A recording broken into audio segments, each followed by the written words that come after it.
morning, students. Today, 16th of July, class 8, subject English. We are doing wrinkles. Wrinkles, title of this poem means जुड़ियाँ. जुड़ियाँ जो है ये Dogri poem है जिसको श्री नाथ ने लिखा है और उसको ट्रांसलेट किया है अरविंद ने. ठीक है. जुड़ियाँ जो आपके मदर के चेहरे पे पड़ी हुई हैं, ये ऐसी जुड़ियाँ हैं जिससे आपकी मदर अब बोल्ड हो गई है, करेजस हो गई है. देखिए बच्चों, आपके घर में भी आपकी मदर है. ठीक है. आपके लिए सारा काम करती है. सुबह उठती है, दिन में काम करती है, रात देर तक आपके लिए जागती है, हर एक मेंबर के लिए जागती है. तो आपका भी थोड़ा सा रेस्पॉन्सिबिलिटी है कि आप आपकी मदर की थोड़ी सी हाउस कोर्स में छोटी छोटी, अभी तो आप छोटे छोटे काम ही कर सकते हो, अपनी मदर की हेल्प किया करो. यही इस पोएम में बताया गया है कि एक वुमन जो है जो पूरी फैमिली के लिए सेक्रीफाइस करती है, तो हमें भी थोड़ा सा टाइम उसको देना चाहिए. अभी हमने फर्स्ट 3-4 स्टैंडर्ड्स में पढ़ा कि आपकी मदर जो है, पोइट की मदर जो है, वो बोल्ड हो गई है, आप उसकी बूढ़ी हो गई हैं, आप उसके चेहरे पे रिंकल्स आ गए हैं. और रिंकल्स का पोइट 1 बाय 1 करके काउंट करके बताता है कि पहली रिंकल जो है वो जब अपने पापा के घर में पैदा हुई थी, और दूसरी रिंकल जब वो आपके घर में आई, आपके पापा की दुल्हन बन के. ठीक है. फिर तीसरी रिंकल वो बताती है कि जब आप पैदा हो गए, उसने आपको जन्म दिया. Let us start the recitation of another stanzas. Another wrinkle when I suck from your breast the comeliness of your face.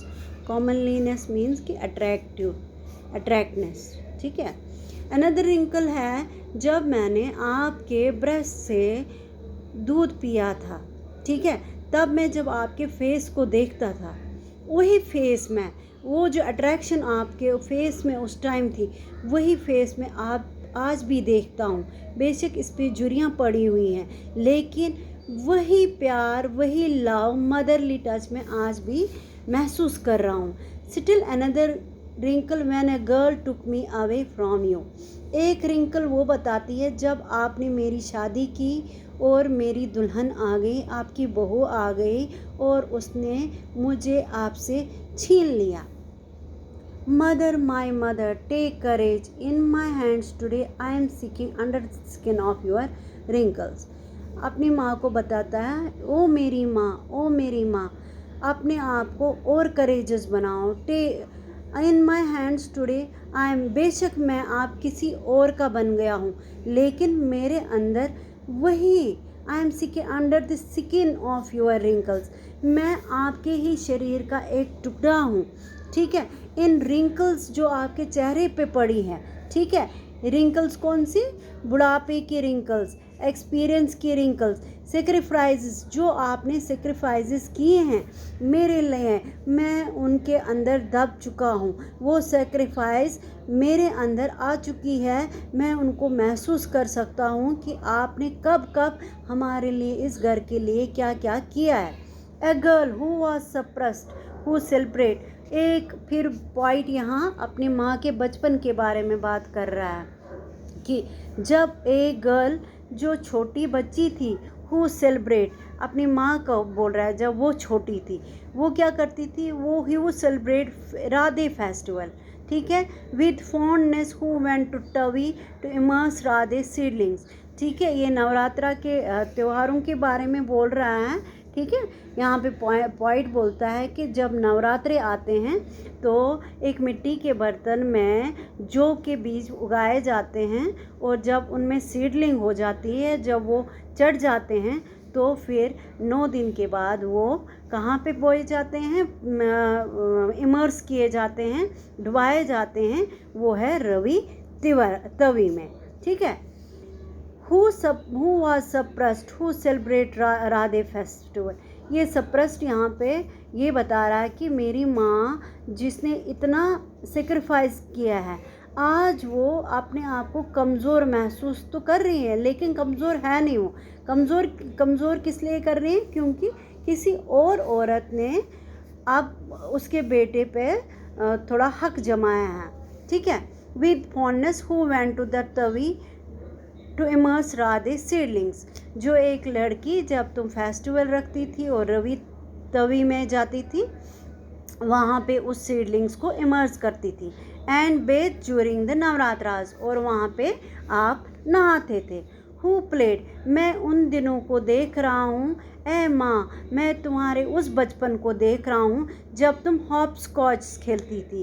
And the game of pebbles, hopscotch होता है जो एक लंगड़ी टांग पे वो चक मेट जैसा वो बनाया जाता है मिट्टी के ऊपर, लड़कियां खेलती है गेम, जिसको हम कश्मीरी में सजलोंग भी बोलते हैं, ठीक है, वो वाली गेम।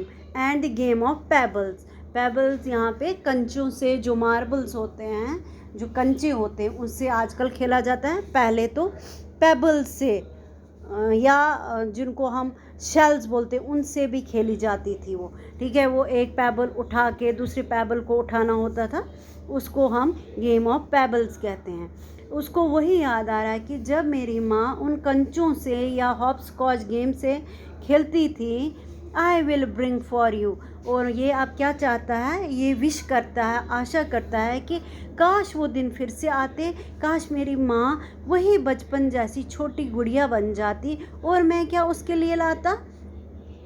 यहाँ पे पॉइंट चाहता है कि काश वो मेरी अब बेटी जैसी, उसको बोल रहा है कि वो मेरी बेटी जैसी है। माँ को अब बेटी का दर्जा यहाँ पे दिया है। वो चाहता है कि उसकी माँ फिर से बचपन में आ जाए। I will bring for you everything, colours for Radhe, tinsels for dupatta, मैं तुम्हारे लिए वो सब करना चाहता हूँ, ठीक है। ये टिंसल्स ऑफ दुपट्टा है कि ये जो दुपट्टे के ग्लिटरिंग डेकोरेटिव मेटल स्ट्रिप्स होती है, इनको लगाया जाता है, या थ्रेड के साथ गोटी लगाई जाती है, ठीक है। ये उनको ही टिंसल्स की कहा जाता है।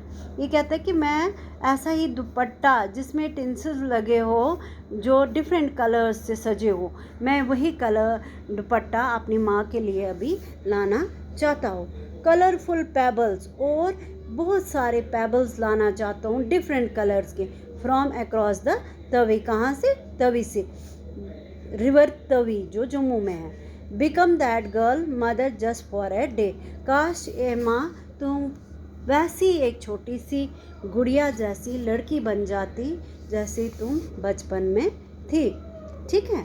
ये रिंकल्स हैं, पोइम जुड़ियाँ हैं। यहाँ पे पोइट ने इस पोइम में एक माँ की रिस्पॉन्सिबिलिटी है, ठीक है। जितनी भी रिस्पॉन्सिबिलिटीज़ है, वो एक माँ जो होती है, एक वूमन जो होती है, अपनी जी जान से अपना काम करती है, बदले में वो कुछ नहीं चाहती है, सिर्फ अपने बच्चों की खुशियाँ और परिवार की खुशियाँ चाहती है। लेकिन अब यहाँ पे पॉइंट चाहता है कि हम बच्चे भी अपने माँ के लिए थोड़ा सा, उनको क्या चाहिए, एक एप्रिसिएशन चाहिए और प्यार चाहिए, और एक माँ को कुछ नहीं चाहिए होता है अपने बच्चों से, सिर्फ वो अपने बच्चों के, अगर एक माँ, एक औरत के बच्चे होते हैं, अगर वो खुशहाल होते हैं, वो अपने आप को उसी खुशी में ढूंढ लेती हैं, उनकी खुशी में ही अपने आप को डुबो लेती है। लेकिन यहाँ पे पॉइंट चाहता है कि बच्चे भी अपनी माँ के लिए कुछ फ़र्ज़ अदा करें। That is all for the day. Have a nice day.